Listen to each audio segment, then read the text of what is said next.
શું કહેવું એ ખબર નથી પડતી. મેકઓવર યશ એમણે સુસાઈડ કરી. તો મારા મતલબ શબ્દ નથી નીકળતા કે મારે શું કહેવું એના વિશે. એવી વ્યક્તિ કે જે પુરુષના શરીરમાં જન્મે છે પણ એની ફિલિંગ્સ, પસંદ નાપસંદ, બોલચાલ, સ્ટાઇલ બધું એક છોકરી જેવું છે, બરાબર. તો જે ખરાબ કોમેન્ટ કરવાવાળા છે, હિજડા, છક્કા, બાયલા, બરાબર, મીઠા, મીઠો, એ બધી કોમેન્ટ કરવાવાળા છે. તમે પરણેલા હશો કે કુંવારા હશો, ભગવાને તમને સંપૂર્ણ પુરુષ બનાવ્યા છે. શક્કલ, સુરત, શરીર બધું છોકરાનું આપ્યું છે, બરાબર. ફિલિંગ પણ છોકરાની આપી છે, સ્ટાઇલ પણ છોકરાની આપી છે, બરાબર. પણ જે વ્યક્તિને શરીર છોકરાનું આપ્યું છે પણ ફિલિંગ્સ, હોર્મોન્સ અંદરના, સ્ટાઇલ છોકરીની આપી છે, એનાથી તમને શું નુકસાન? મને એ વાતનો જવાબ આપો. તમને એનાથી શું નુકસાન? બરાબર.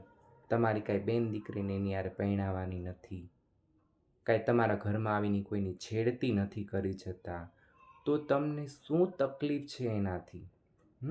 હરેક વ્યક્તિને પોતાની સ્ટાઇલમાં રહેવાનો, પોતાની પસંદ મુજબ રહેવાનો આ દુનિયામાં પૂરેપૂરો હક છે, બરાબર. એ કોઈ ન છીનવી શકે.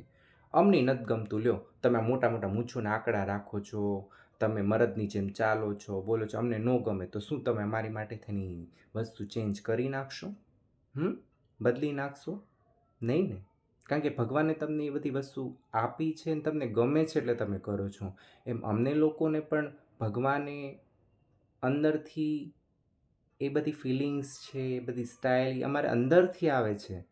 અમે કંઈ કોઈને ઇમ્પ્રેસ કરવા માટે કે અમને ગમતું હોય એટલે નહીં, પણ અમારું એ બધું નેચરલ છે, કુદરતી છે, એમાં કોઈ ચેન્જ ન કરી શકીએ, બરાબર. તમે ચેન્જ કરો તો તમને ગમશે? તમને જે ભગવાને નેચરલી જે સ્ટાઇલ આપી છે બોલવાની, જે કાંઈ સ્ટાઇલ આપી છે, ચાલવાની સ્ટાઇલ આપી છે, એ ચેન્જ કરો તો એવી લાઈફ તમને જીવવી ગમશે? તો મેકઓવર યશ છે એ એની સ્ટાઇલમાં મસ્ત હતો, એની રીતે જિંદગી જીવતો હતો. પણ એક પ્રોબ્લેમ એ છે કે એણે ખરાબ કોમેન્ટને બહુ દિલ ઉપર લઈ લીધી, બરાબર. જે લોકોનું દિમાગ ખરાબ છે, જે લોકો કોમ્યુનિટીને સમજી નથી શકવાના, એ ખરાબ જ બોલવાના છે, બરાબર. તો આપણી લાઈફ બહુ કિંમતી છે, ભગવાને આપી છે એ, બરાબર. તો એ સારી રીતે જીવવી જોઈએ અને જેટલી જિંદગી આપે છે ને પૂરી કરી નાખવી જોઈએ. આ મધ વચ્ચે હારી ન જવાય. તો ભગવાન મેકઓવર યશને આત્માને શાંતિ આપે. અને પ્લીઝ હું દુનિયાના તમામ લોકોને એવી નમ્ર વિનંતી કરું છું કે પ્લીઝ જેટલા પણ અમારા જેવા લોકો છે કે જે લોકો થોડા અલગ છે, બરાબર, તો પ્લીઝ એમની રિસ્પેક્ટ કરો અને એમને ખુશ રાખો, બરાબર.